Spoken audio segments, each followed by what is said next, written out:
नमस्कार. वाटणी. लेखक दीपक तांबोळी. अभिवाचन अनुराधा कर्वे.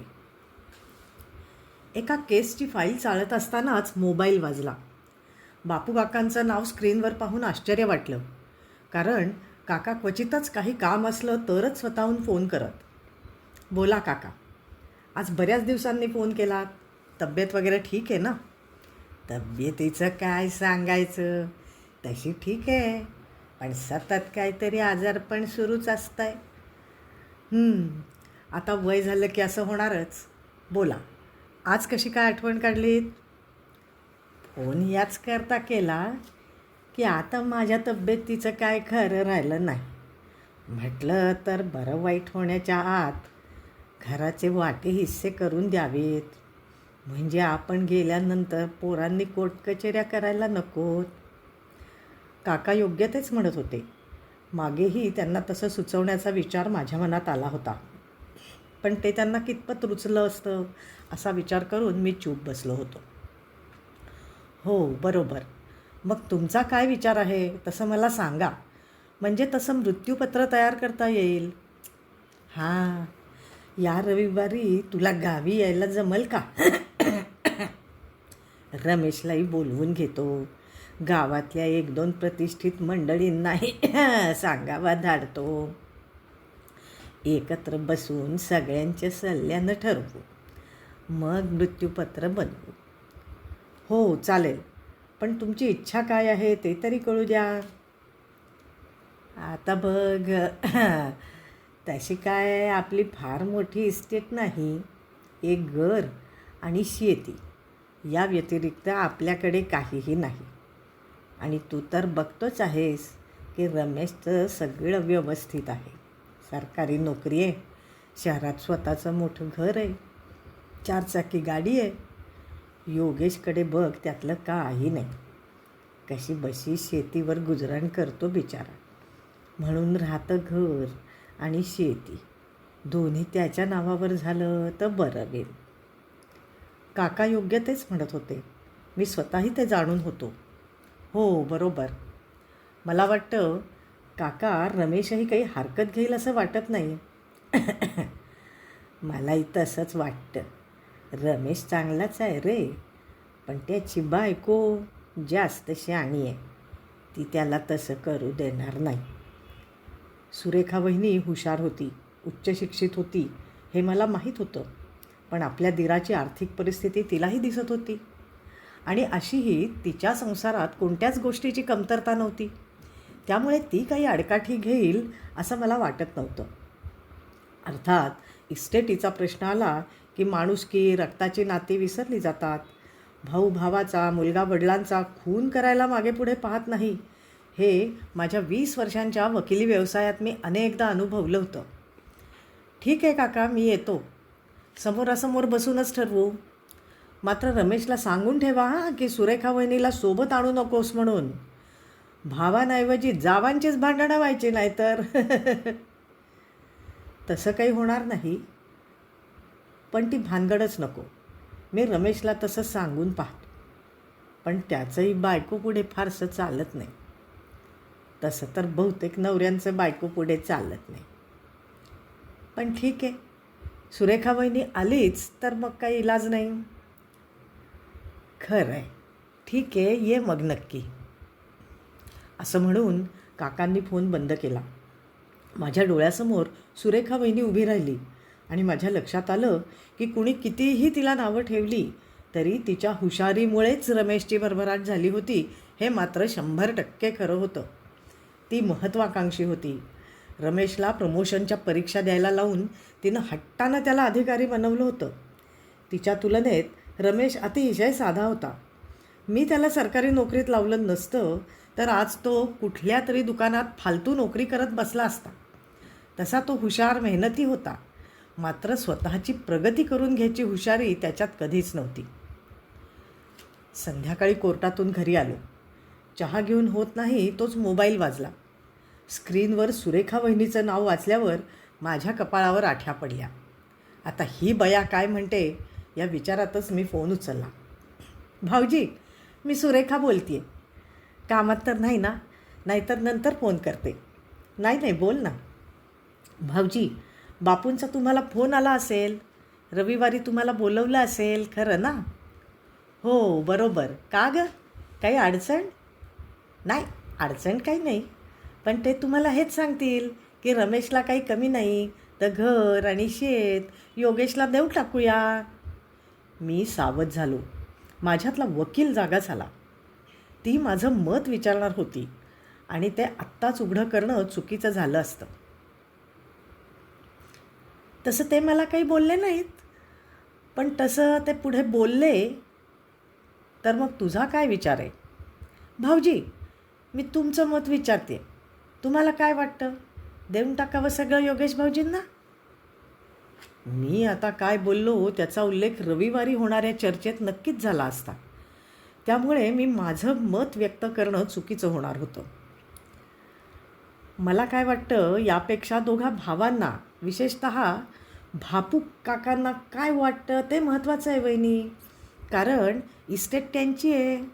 रविवारच्या बैठकीत त्यावर चर्चा होईलच. भाऊजी, मला मान्य आहे की आम्हाला कशाचीच कमतरता नाही. यांची चांगली नोकरी आहे आणि माझा ब्युटी पार्लरचा व्यवसायही उत्तम सुरू आहे. पण मला सांगा, लहानपणापासून आत्तापर्यंत बापूंनी ह्यांना काय दिलं बरं? कोणतं बापाचं कर्तव्य त्यांनी पार पाडलं? माझ्यापेक्षा तुम्हीच ते जाणता की वयाच्या 10व्या वर्षापासून हे काम करतायत. त्याच्याही अगोदर 5 वर्ष हे त्यांच्या मामाकडेच शिकायला होते. म्हणजे जन्मल्यापासून फक्त 5 वर्ष बापूंनी यांना सांभाळलं. ती 5 वर्षही अतिशय गरिबीची होती असं मला ऐकून माहिती आहे. आज हे 42 वर्षांचे आहेत बघा. मग 42 वर्षात कधी बापूंनी ह्यांना नवीन कपडे केलेत? कधी यांची मुलगा म्हणून हौसमौस पूर्ण केली? कधी यांच्या शिक्षणावर खर्च केला? सांगा ना, कोणतं बापाचं कर्तव्य त्यांनी पार पाडलं? उलट बापांनी ह्यांना पोसायच्याऐवजी ह्यांनीच आईबापांना पोसलं. हे तर जगजाहीरच आहे. ती पोट तिडकीनी बोलतीये आणि तिच्या बोलण्यात काही चूक नव्हती हे मला समजत होतं. पण काहीतरी बोलावं म्हणून मी म्हणालो, हो, हे मान्य आहे मला वहिनी. पण बापू काकांची आर्थिक परिस्थितीच तशी होती ना. शेती अशी बिनभरवशाची. कधी दुष्काळ तर कधी अतिवृष्टी, तर कधी पीक जोमानं आलं पण शेतमालाला भाव मिळाला नाही. 4 एकर शेतीत कसं करावं माणसाने? ते स्वतःच कसंबसं पोट भरत होते. मुलांची हौसमौस त्यांनी करावी तरी कशी करावी गं? ते नेहमीच आर्थिक विवंचनेत असत. माझ्या वडिलांनीही त्यांना बरेचदा आर्थिक मदत केली आहे. हो भाऊजी, ते कळतं आहे मला. पण माझ्या नवऱ्यानं काय नाही केलं त्यांच्यासाठी सांगा बरं. जीवापाड कष्ट करून शेतीला वेळोवेळी पैसा पुरवला. प्लॉट घेऊन घर बांधायला मदत केली. योगेश भाऊजींचं शिक्षण केलं. 10 वर्षांपूर्वी आई वारल्या तेव्हा त्यांच्या अंत्यसंस्काराचा आणि धार्मिक विधींचाही खर्च यांनीच केला. बापूंनी आणि योगेश भाऊजींनी 1 रुपयाची मदत केली नाही. 2 वर्षांपूर्वी बापूंची अँजिओप्लास्टी झाली तेव्हाही तसंच. सगळा खर्च ह्यांनीच केला. तेव्हाही योगेश भाऊजींनी 1 रुपयाची मदत केली नाही. या गोष्टीची तरी त्यांनी जाणीव ठेवायला हवी होती की नाही? योगेश भाऊजी कामाला लागले, शेतीत चांगलं उत्पन्न मिळू लागलं, तेव्हा तर बापू काही करू शकले असते. मुलाला एखादं शर्ट पीस आणि सुनेला एखादी साधी साडी घेण्याचंही त्यांनी ऐपत नव्हती. म्हणजे आजपर्यंत त्यांनी कधीही तुम्हाला कपडे वगैरे घेतले नाहीत? तुम्हाला नसतील तर तुमच्या मुलांना तर केले असतील. ती आता रडायला लागली. रडता रडता म्हणाली, भाऊजी, एक छोटंसं खेळणं, एखादं चॉकलेटसुद्धा बापूंनी माझ्या मुलांना कधी घेऊन दिलं नाही. कधी विषय काढला तर म्हणतात, तुम्हाला काय कमी आहे, धो पैसा वाहतोय. पण मग आम्ही सतत देतच राहावं का? त्यांच्याकडून कधी अपेक्षाच करू नये का? दिवाळीला गावी गेलं की आम्ही सगळ्यांना कपडे करतो. योगेश भाऊजींच्या मुलांसाठी खूप सारा खाऊ घेऊन जातो, फटाके घेऊन जातो आणि ते आम्हाला काय देतात?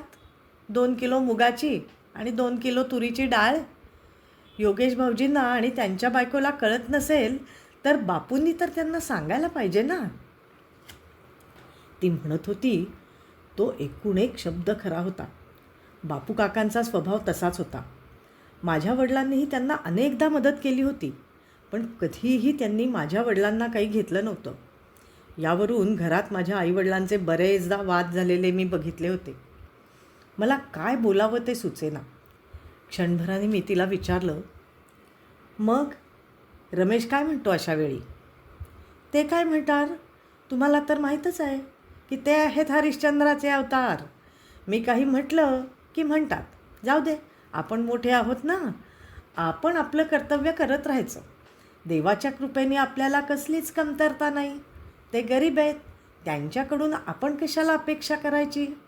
भाऊजी, मला सांगा, झोपडपट्टीत राहणारे सुद्धा आपल्या कर्तव्याला चुकत नाहीत की हो. आमच्या घरी काम करणारी बाई, तिचा श्रीमंत भाऊ तिच्याकडे आला तर त्याला आणि त्याच्या बायकोला कपडे केल्याशिवाय सोडत नाही ती सुद्धा.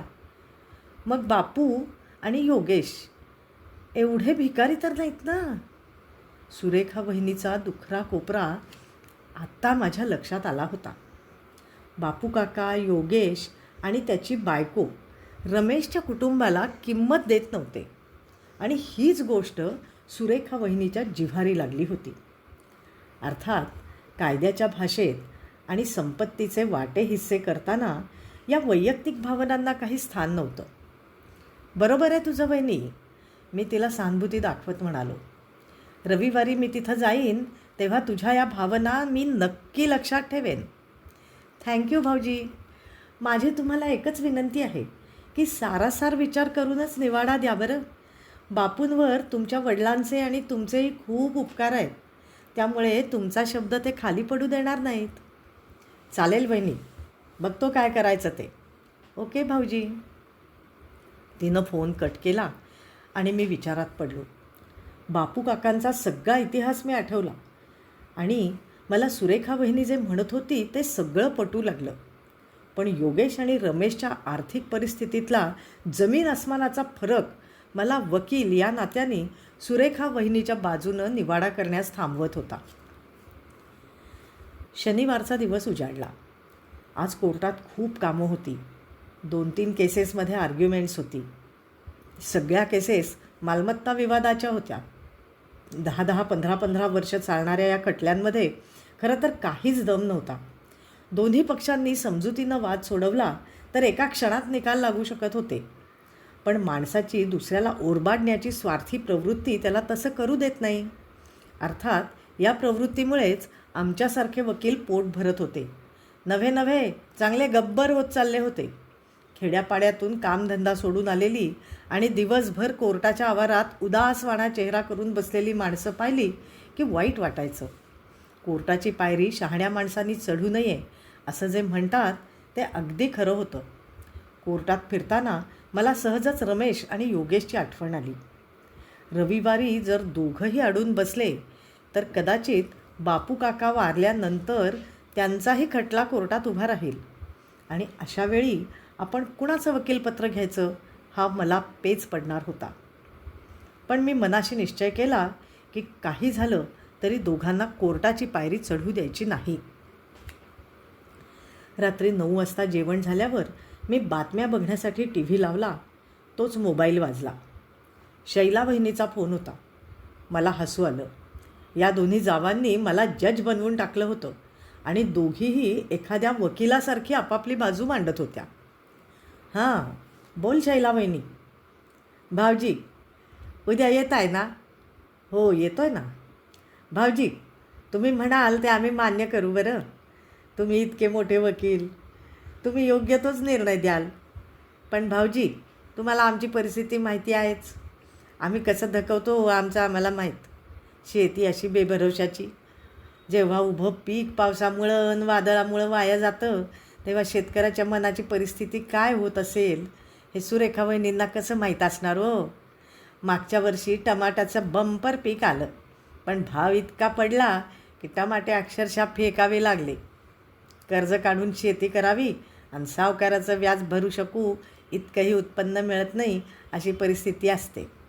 आता घराचे वाटे हिस्से झाले आणि अर्धी शेती जर रमेश भाऊजींनी घेतली तर आम्हाला उपाशीच मरायची वेळ येणार आहे. तीच गोष्ट घराची. त्यातही भाऊजींचा वाटा द्यायचं म्हटलं तर मग आम्ही राहायचं कुठे बरं?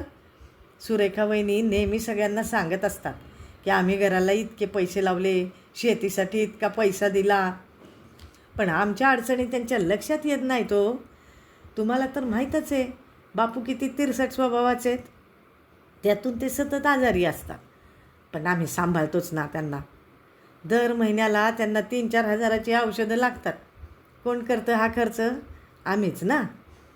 भाऊजी, रमेश भाऊजींकडे कशाचीच कमतरता नाही. दणदणीत पगार आहेच.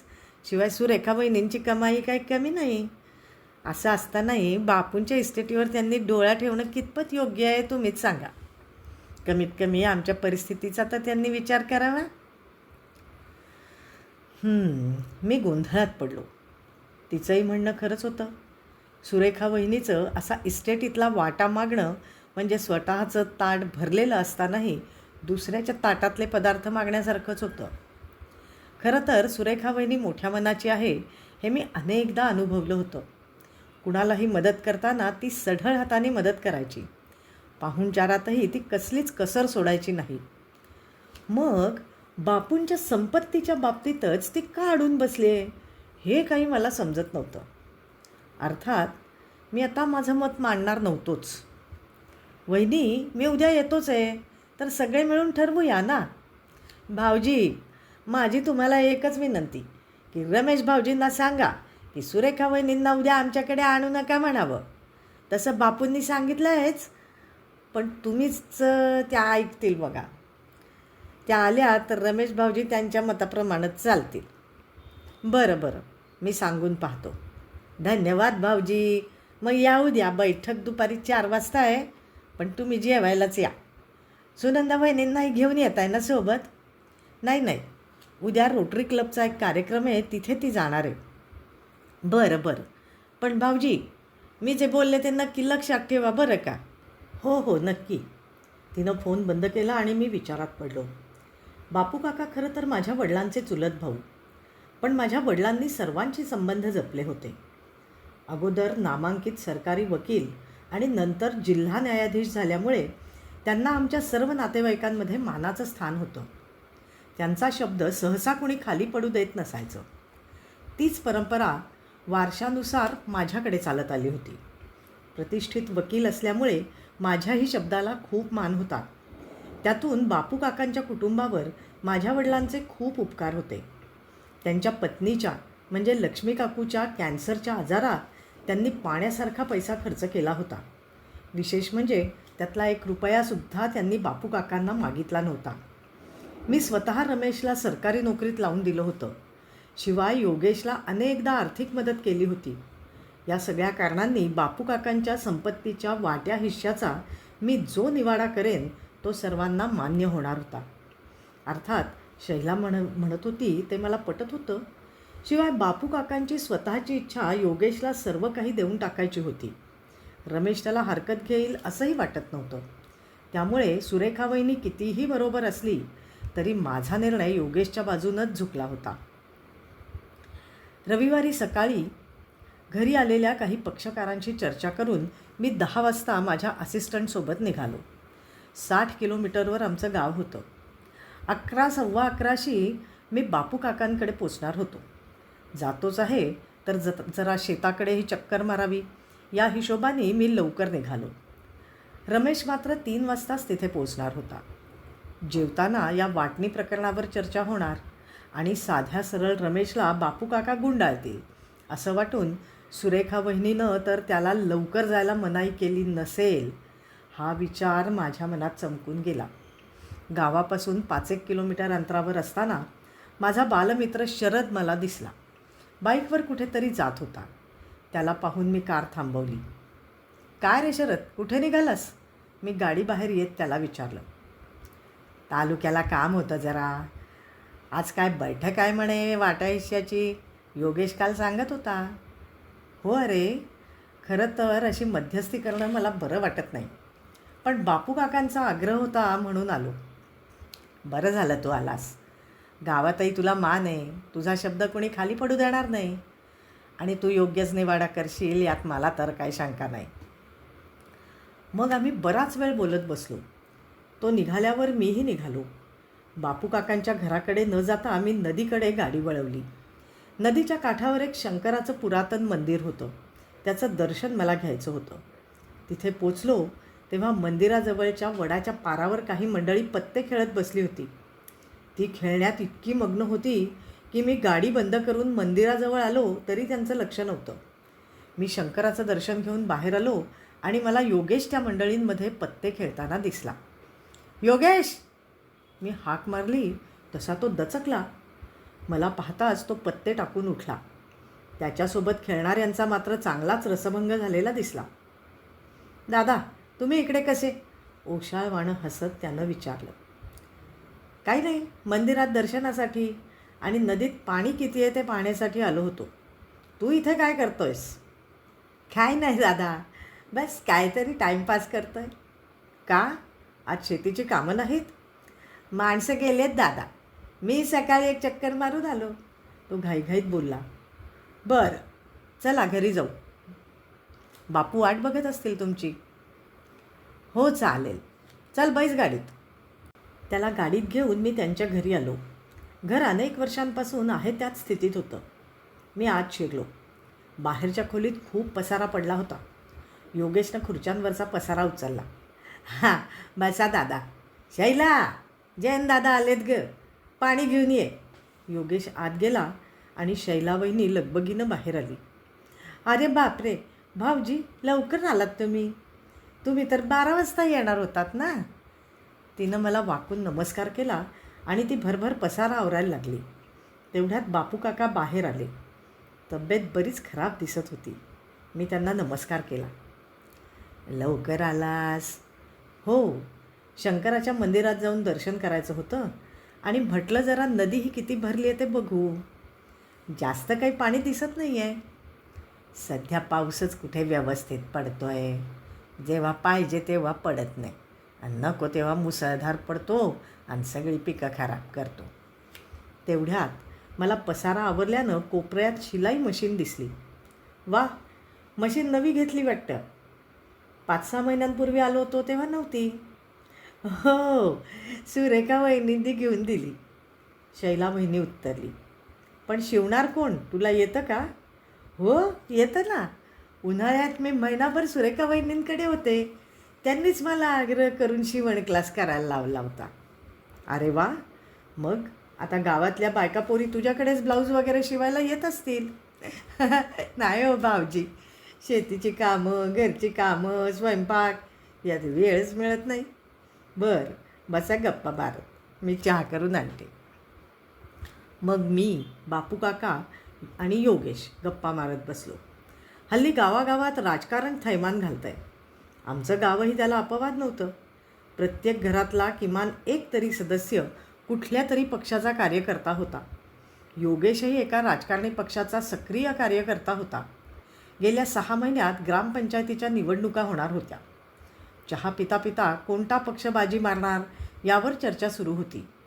योगेश जरा अस्वस्थ वाटत होता आणि तो का अस्वस्थ आहे याची मला चांगलीच जाण होती. 3-4 तासानंतर बापू काकांच्या प्रॉपर्टीचा निवाडा मी करणार होतो. त्यामुळे माझं मत जाणून घ्यायचा तो प्रयत्न करत होता. पण तो त्या विषयावर आला की मी जाणून बुजून दुसरा विषय काढत होतो. 1 वाजता आमचं जेवण आटोपलं. मला जेवण फारसं आवडलं नाही. जास्त तेलकट आणि मसालेदार म्हणजे चांगलं जेवण असा बहुतेक शैला वहिनीनं समज करून घेतला असावा. मला सुरेखा वहिनीच्या हातचा स्वयंपाक आठवला. तिच्या हाताला विलक्षण चव होती. शिवाय वेगवेगळे नवीन पदार्थ करण्यात ती तरबेज होती.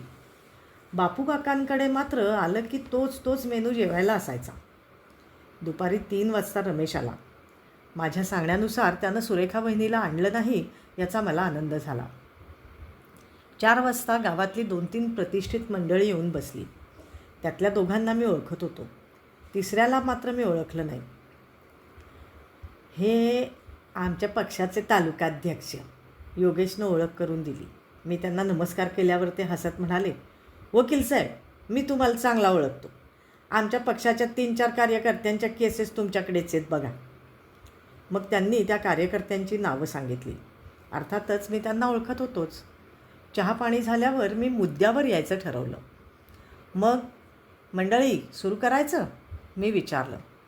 हो हो करा ना, सगळे एका सुरात बोलले आणि मी सावरून बसलो.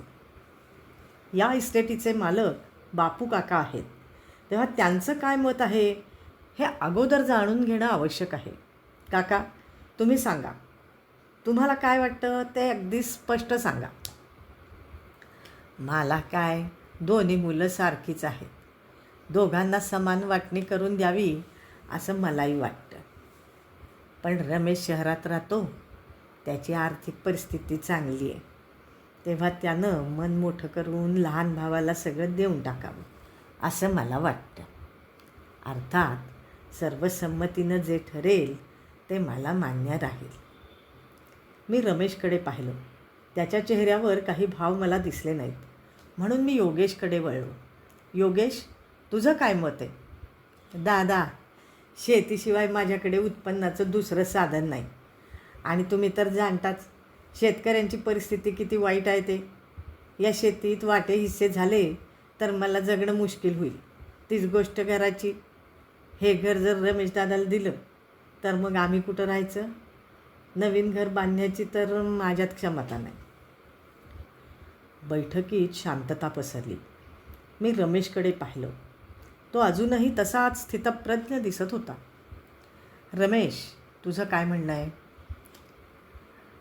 मला वाटलं तो आता सुरेखा वहिनीनं ते ज्याला पढवलं असेल ते बोलेल, पण तो शांतपणे म्हणाला, दादा, मला काहीच म्हणायचं नाही. तुम्ही जो निर्णय घ्याल तो मला मान्य असेल, आणि मला माहीत आहे तुम्ही योग्य तोच निवाडा कराल. आता सुरेखा वहिनी असती तर ती नक्कीच रमेशवर संतापली असती. कदाचित रमेशला तिनं पुढं बोलूच दिलं नसतं, स्वतःच आपली बाजू मांडली असती. या कुटुंबासाठी आम्ही काय काय केलं त्याचा पाढा वाचला असता. तिला बैठकीत येऊ दिलं नाही ते चांगलंच झालं असं मला जाणवून गेलं. मंडळी, तुम्हाला काय सांगायचं आहे? समोरच्या दोघा प्रतिष्ठितांना मी विचारलं. वकील साहेब, तुमचं पूर्ण जिल्ह्यात नाव आहे, आपल्या गावातही तुमच्या शब्दाबाहेर कोणी नाही. तुम्ही काय चुकीचा निवाडा करणार का? काय नाहीच. तेव्हा तुम्हीच काय तो निर्णय सांगून सगळ्यांना मोकळं करावं असं आपलं मला वाटतं. मी सगळ्यांच्या चेहऱ्यावरून नजर फिरवली. बापू काका निश्चिंत झालेले वाटले. योगेश आणि त्याच्या सोबतच्या पक्षाध्यक्षांच्या चेहऱ्यावर विजयाचे भाव दिसत होते. रमेश मात्र पूर्वीसारखाच स्थितप्रज्ञ दिसत होता. जणू कोणत्याही निर्णयाने त्याला काहीच फरक पडणार नव्हता. मी एक दीर्घ श्वास घेतला आणि बोलायला सुरुवात केली. मंडळी, मी गेली 20 वर्ष वकिलीचा व्यवसाय करतोय. या 20 वर्षात मी प्रॉपर्टीच्या वादाच्या अनेक केसेस पाहिल्यात. या प्रॉपर्टीमुळे सख्ख्या भावाभावात, भावाबहिणीत वाद निर्माण होतात. कोर्टात केसेस केल्या जातात. 10-10, 15-15 वर्ष या केसेस चालतात. काही वेळा तर आजोबाचा खटला नातू चालवतो. पैसा, वेळ आणि मानसिक स्वास्थ्य सगळ्यांचा अपव्यय या खटल्यामध्ये होतो. आपसातलं प्रेम, संबंध कायमचे संपून जातात. 90% केसेसमध्ये शेवटी तडजोड होते. मग दोन्ही पक्षांना वाटायला लागतं की हीच तडजोड अगोदर केली असती तर इतका पैसा, इतकी वर्ष वाया गेली नसती. बरं, वादग्रस्त प्रॉपर्टीमधून जे इन्कम मिळणार असतं तेही ठप्प पडलेलं असतं. म्हणजे इतकं करूनही हातात काय येतं तर शून्य. योगेश आणि रमेशच्या बाबतीत मला हे होऊ द्यायचं नाही आहे. दोघा भावांचे संबंध पूर्वीसारखेच राहावेत आणि दोघांपैकी एकावरही अन्याय होऊ नये या हेतूने मी माझा निर्णय आता सांगणार आहे. तो निर्णय मान्य करायचा की नाही हे सर्वस्वी रमेश आणि योगेशवर अवलंबून आहे. नाही दादा, तुमचा कोणताही निर्णय मला मान्य असेल, रमेश घाईघाईनं म्हणाला. मी योगेशकडे पाहिलं. तो काही बोलला नाही, पण चांगलाच अस्वस्थ वाटत होता. वकील साहेब, तुम्ही बरोबर म्हणता. नकोच त्या कोर्टाच्या भानगडी. आम्ही तो वाईट अनुभव घेतला आहे. 16 वर्ष खटला चालला. होता नव्हता पैसा तेवढा वकिलाच्या मड्यावर टाकला आणि हातात काय आलं तर भोपळा, एक प्रतिष्ठित उद्वेगादी म्हणाला. त्यावर दुसऱ्या प्रतिष्ठितानेही मान हलवून सहमती दर्शवली. तर मंडळी, माझा निर्णय एकदम साधा सोपा आहे. मी क्षणभर थांबलो. सगळे श्वास रोखून माझ्याकडे पाहू लागले. मी पुढे बोलू लागलो. जी 4 एकर शेती आहे त्यातले 2-2 एकर दोघा भावांनी वाटून घ्यावेत. रमेश शहरात राहतो. त्याच्याकडून शेती होणार नसेल तर तो ती कसण्यासाठी योगेशला देऊ शकतो आणि एक ठराविक वार्षिक उत्पन्न योगेशकडून घेऊ शकतो. मात्र मालकी रमेशकडेच राहील. आज त्या शेतीचा भाव एकरी 10 लाख आहे. जर योगेशला ती पूर्ण शेती हवी असेल तर त्यांनी रमेशला 20 लाख देऊन विकत घ्यावी. आता प्रश्न उरला या घराचा. मी काढलेल्या माहितीनुसार आजच्या बाजारभावाने या घराची किंमत 20 लाख आहे. हे घर विकून दोघा भावांनी 10-10 लाख रुपये वाटून घ्यावे. जर योगेशला याच घरात राहायचं असेल तर त्यांनी 10 लाख रमेशला द्यावे. जर तो एवढे पैसे एकदम देऊ शकत नसेल तर त्यानं 5 वर्षात तेवढी रक्कम रमेशला द्यावी. या रकमेवर व्याज घ्यावं की नाही हा रमेशचा प्रश्न असला तरी त्यानं ते घेऊ नये असं मी त्याला सुचवेन. मी थांबलो आणि सगळ्यांकडे नजर टाकली. बापू काका मान खाली घालून बसले होते. त्यांना हा निर्णय पटलेला दिसत नव्हता. रमेशच्या चेहऱ्यावर कोणतेच भाव नव्हते. योगेशच्या चेहऱ्यावर मात्र राग, निराशा, दुःख यांचं अजब मिश्रण दाटून आलेलं दिसत होतं. एकदम बरोबर निवाडा केला वकील साहेब. दोघांना समान वाटणी करून दिलीत हे छान केलं, एक प्रतिष्ठित म्हणाले. होय वकील साहेब, तुमचा निर्णय आपल्याला एकदम आवडला. कोणालाच कमी किंवा जास्त नाही. त्यामुळे भांडणाची आणि कोर्ट कचेऱ्यांची शक्यताच नाही. दुसऱ्या प्रतिष्ठितांनीही पहिल्याची री ओढली. पण वकील साहेब, तुम्ही योगेशच्या आर्थिक परिस्थितीचा विचार केलेला नाही. आता 2 एकर शेतीमध्ये तो पिकवेल काय आणि खाईल काय? लेकरा बाळाची पोटं त्यानं कशी भरायची बरं? पक्षाध्यक्ष नाराज होऊन बोलले. तुम्ही आपल्या गावातले शरद पाटीलला ओळखता? मी प्रतिप्रश्न केला. हो मग, शरद पाटीलला कोण ओळखत नाही? तो तर आता मोठा माणूस झाला आहे, एक प्रतिष्ठित म्हणाले. 10 वर्षापूर्वी शरद आणि त्याच्या 3 भावांमध्ये शेतीची वाटणी झाली. शरदच्या वाट्याला फक्त 2 एकर शेती आली. पण त्या एवढ्याशा शेतीत शरदनं सोनं पिकवलं. त्यानं शेतीत वेगवेगळे प्रयोग केले. रासायनिक खतांचा वापर टाळून सेंद्रिय खतांवर भर दिला. पावसाच्या लहरीपणाचा त्यालाही फटका बसलाच असेल की. पण नाही, गडी मागं हटला नाही. फक्त शेतीवर अवलंबून न राहता त्यांनी म्हशी विकत घेतल्या. दूध विक्रीचा व्यवसाय सुरू केला. आता त्याच्याकडे 40 म्हशी आहेत. गावात एक डेअरी आहे. तालुक्याला एक डेअरी आहे. दोन्हीकडे त्याचा व्यवसाय तुफान चालतो. शेतीतली एक काडीही तो वाया जाऊ देत नाही. तो, त्याची बायको आणि आता मुलं रात्रंदिवस झटत असतात. त्यांना 1 मिनिटाचीही फुरसत नसते. शरदचे भाऊ आजही 10 वर्षापूर्वी होते त्याच स्थितीत आहेत.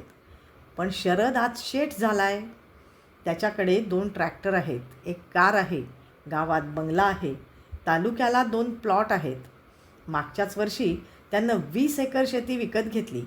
हे तर तुम्हाला माहीत असेलच. सगळ्यांनी माना डोळावल्या. क्षणभराने पक्षाध्यक्ष म्हणाले, पण वकील साहेब, जे शरदला जमलं ते सगळ्यांनाच जमतं असं काय नाही. योगेशला तर ते अजिबातच जमणार नाही. ध्येय आणि जिद्द असली की सगळं जमतं. रमेशचंच बघा ना. किराणा दुकानात साफसफाई आणि पुड्या बांधण्याचं काम करणारा रमेश आज क्लास 1 ऑफिसर झाला आहे. ते या जिद्दीमुळेच ना. बैठकीत शांतता पसरली. कुणाला काय बोलावं ते सुचत नव्हतं. तेवढ्यात आतून शैलावहिनी बाहेर आली. पण भाऊजी, मी काय म्हणते. 1 मिनिट शैलावहिनी. बायकांनी या प्रकरणात सहभागी होऊ नये असं मला वाटतं. याच कारणास्तव आपण सुरेखा वहिनीला बोलावलेलं नाही, खरं ना? शैलावहिनी चूप बसली. मी पुढे बोलू लागलो.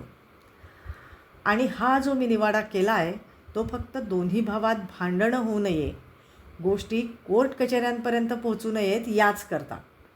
शेवटी निर्णय बापू काकांना घ्यायचा आहे. योग्य निवाडा केला आहे तुम्ही वकील साहेब. बापू, आता जास्त ताणू नका. मृत्यूपत्र ताबडतोब बनवून घ्या. आमच्या सह्या घ्या आणि सगळ्यांना मोकळं करा, एक प्रतिष्ठित बोलले. ठीक आहे जयंता, बनवून घे मृत्यूपत्र, बापू काका माझ्याकडे बघत म्हणाले. तसं मी माझ्या असिस्टंटला इशारा केला. तो लगेच कारमधून लॅपटॉप आणि प्रिंटर घेऊन आला. मृत्यूपत्र बनलं. बापू काकांनी आणि दोन्ही प्रतिष्ठित व्यक्तींनी साक्षीदार म्हणून सह्या केल्या. उद्या तालुक्याला जाऊन हे मृत्यूपत्र रजिस्टर करून घ्या. मी माझ्या माणसाला पाठवतो. तो सर्व काही व्यवस्थित करून घेईल. मी बापू काकांकडे पाहत म्हणालो. त्यांनी आणि रमेशनं होकारार्थी मान हलवली. बैठक संपली. सगळे निघाले. मीही निघालो. चला येतो. बाहेर उभ्या असलेल्या रमेश आणि योगेशकडे पाहून मी म्हणालो.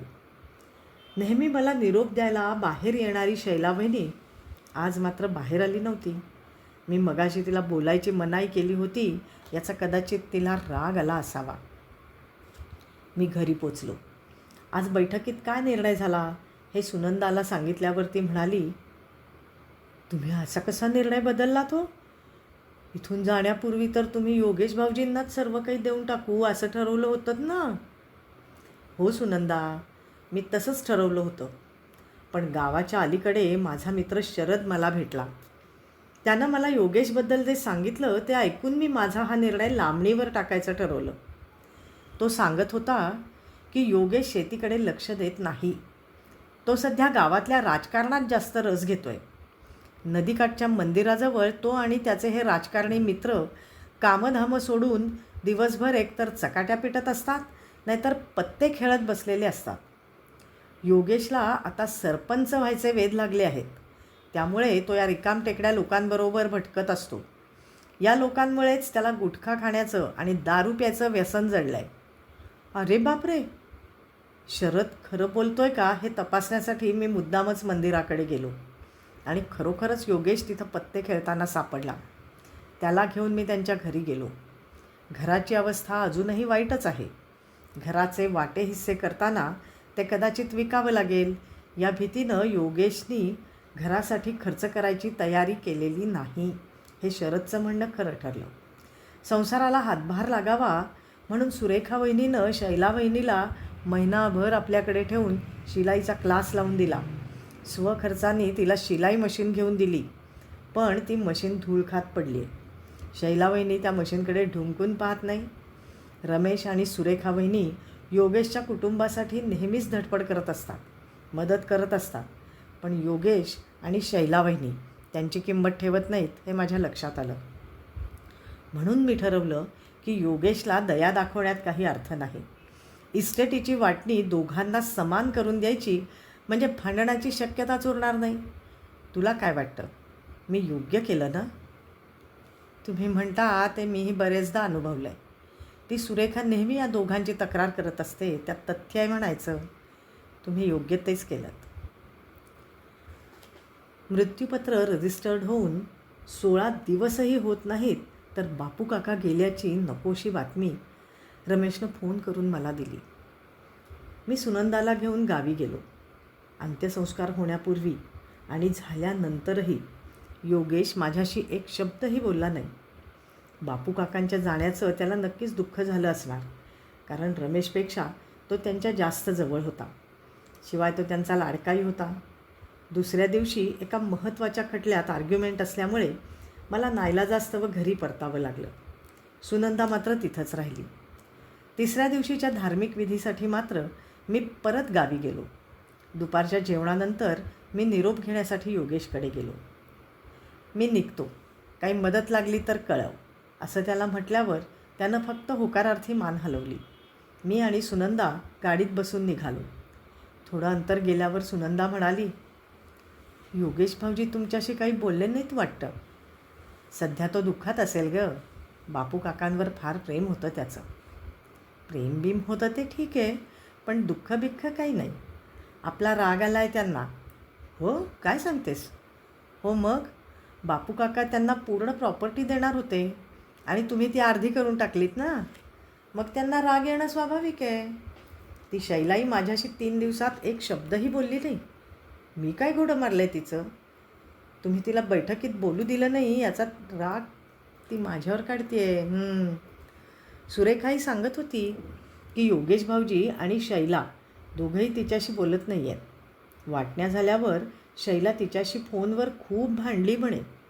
सुरेखानं तुमच्या मनात योगेश भाऊजींबद्दल काही बाई भरवून दिलं असं तिचं म्हणणं होतं. कमाल आहे या लोकांची. भांडणं होऊ नयेत म्हणून दोघांना समान वाटे करून दिले, तरी त्यावरूनही भांडणं करतात. बापू काकांनी बोलावलं, त्यांनी निर्णय माझ्यावर सोपवला म्हणून मी मध्यस्थी केली, नाहीतर मला त्यांच्या भानगडीत नाक खुपसायचं काही कारण नव्हतं. असो, आता बापू काका गेले. आता दोघं भाऊ भांडोत की प्रेमानं राहोत, आपल्याला काय करायचं आहे. 9व्या दिवशी रमेशचा फोन आला. दशक्रिया विधी, गंधमुक्ती आणि उदक शांतीच्या कार्यक्रमाला मला निमंत्रण देत होता. मी त्याला म्हटलं, रमेश, खरं तर निमंत्रण देण्याचं काम योगेशचं आहे, पण तो आणि त्याची बायको आमच्याशी बोलतही नाहीत. मग आम्ही यायचं तरी कशासाठी रे. दादा, ते आमच्याशीही बोलत नाहीत, पण म्हणून आपल्याला आपलं कर्तव्य तर टाळता येत नाही ना. तुम्ही माझ्याकडे बघून कार्यक्रमाला या. तुम्ही आला नाहीत तर बापूंच्याही आत्म्याला शांती मिळणार नाही. त्यानं असं म्हटल्यावर माझा नाईलाज झाला. इच्छा नसतानाही मी आणि सुनंदा कार्यक्रमाला जाऊन आलो. बापू काका जाऊन 3 महिने उलटून गेले. या 3 महिन्यात ना योगेशचा फोन आला ना रमेशचा. मीही आता सगळं आलबेल झालं या समजुतीनं कुणालाही फोन करणं टाळलं.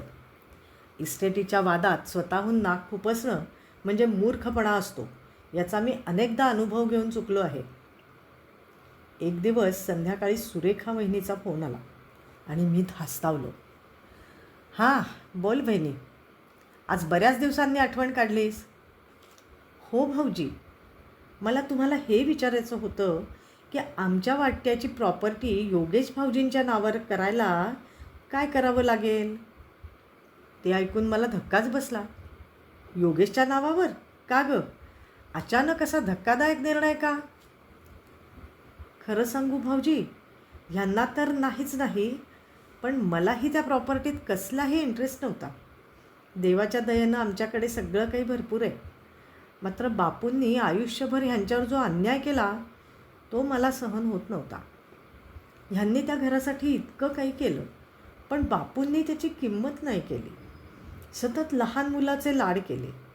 एखादा बाप असा 2 मुलात भेदभाव कसा करू शकतो हो?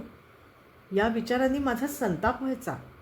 बघा ना, त्या दिवशी तुम्ही मध्यस्थी केली नसती तर सगळी प्रॉपर्टी बापू योगेश भाऊजींना द्यायला निघाले होते. मग संताप येणार नाहीत तर काय. बरोबर आहे तुझं म्हणणं, पण अर्धा हिस्सा मिळाल्यानंतर आता परत करायचं काय कारण. भाऊजी, परवा शैला आणि योगेश भाऊजी शैलाच्या तपासणीसाठी आमच्याकडे आले होते. का? काय झालं आहे शैलाला? आणि ते तर तुमच्याशी बोलत नव्हते ना. भाऊजी, माणसावर संकट आली की त्याची गुरमी ताठा गायब होतो. त्याला बरोबर नातेवाईक आठवतात. गावातल्या डॉक्टरांना शैलाला ब्रेस्ट कॅन्सरचा संशय होता. तो इथल्या डॉक्टरांनी खरा ठरवला. हो माय गॉड. मग आता गं? आता काय, तिला मुंबईला घेऊन जावं लागणार. केमोथेरपी सुरू करावी लागणार आहे. ऑपरेशन करावं लागेल. लाखो रुपये खर्च होतील. ते दोघं तर ते ऐकूनच खचून गेलेत. म्हणून मग मीच यांना म्हटलं की जाऊ द्या, आपल्या हिश्श्याची प्रॉपर्टी त्यांना परत देऊन टाका. अशीही ह्यांची प्रमोशनवर पुण्याला बदली झाली आहे. आम्ही सगळेच पुण्याला शिफ्ट होणार आहोत. आमचं असंही त्या प्रॉपर्टीकडे लक्ष देणं होणार नाही. मग कशाला ना तिचा मोह धरायचा. पण तरीही वाट्याला आलेली 30-40 लाखाची इस्टेट अशी सोडून देणं तुम्हाला चुकीचं नाही वाटत? असं बघा भाऊजी, देव आपल्याला जन्म देतानाच स्वभाव गुणांची वाटणी करत असतो. कुणाला तो स्वार्थ, मत्सर, लोभ देतो, तर कुणाला परोपकार, चांगुलपणा, निस्वार्थीपणा. देवानं अशी स्वभाव गुणांची वाटणी करताना ह्यांच्या वाट्याला प्रेम, दयाळूपणा, निस्वार्थीपणा, कर्तव्यपरायणता हे गुण दिलेत. मी माझी स्वतःची तारीफ करत नाही, पण थोड्याफार प्रमाणात हेच गुण माझ्याही वाट्याला आलेत. मलाही दुसऱ्यांची दुःख बघवत नाही तो, आणि कुणीही मदतीचा हात मागितला तर मलाही धावून जावंसं वाटतं. त्याच्या उलट शैला आणि योगेश भाऊजींच्या वाट्याला लोभीपणा, द्वेष,